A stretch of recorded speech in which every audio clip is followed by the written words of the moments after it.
For the last 18 months, we've been hearing lots of little whispers and rumours about this thing called Project Y, and we've finally got you over here, so you can reveal all. So tell us what it is. Jak and Daxter, the Precursor Legacy, that's the name of the game.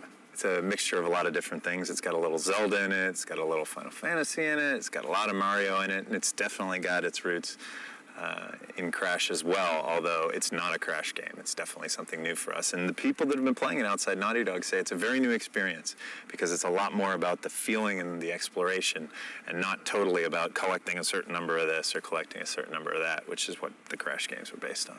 We really have tried to take everything together and make a game that I think is truly new. It's something that people haven't played before. How big a production is Jak and Daxter? It's got a budget that is up there with movies, so, you know, it's really a very different thing for us. We have 34 people working for 2 years, and additionally programmers that were on the project a year before that. We have 5 guys now that are full-time animators that have come from companies like Disney and the like that have just been doing nothing but character animation. The gamer expects more. You know, they've seen what we've given in the past, and they want that much more for around the same price. Can you tell us a bit about the characters of Jak and Daxter? The hero of the story is Jak. He's humanoid, but he's not human. He's got a destiny that will be revealed, maybe even not in this game, but sometime in the future. Daxter, the sidekick to the main character, has turned himself, by falling into a vat of dark eco, into a little fuzzy creature, and we go through the story trying to change him back. Jak and Daxter have a mentor called Samus the Sage. He has a daughter, Kara, who's kind of a tinkerer and makes vehicles and machinery and stuff.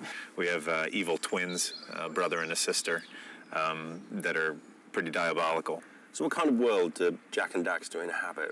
Well, Jak and Daxter, they live in a small village at the south end of the continent. And the entire world that's laid out for you is a no-load time walk from wherever you are to wherever you want to go. Eco is praised predominantly in the game. It's kind of a magical force that oozes out of the earth.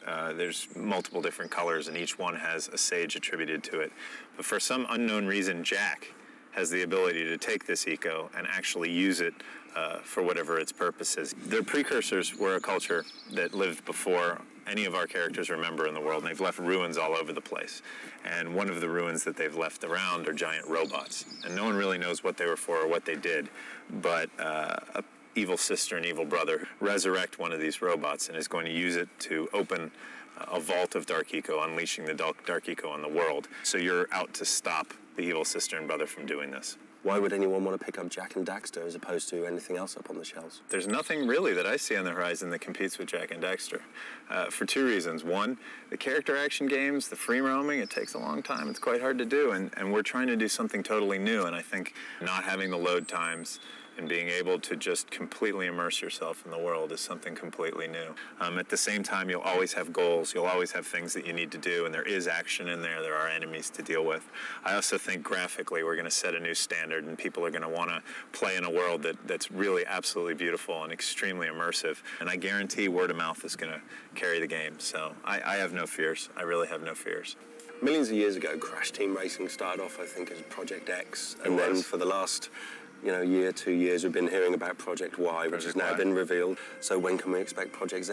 Oh, I think we'll wait until at least tomorrow to tell you that. No, it's going to be a wait, but absolutely, Project Z. There will be one.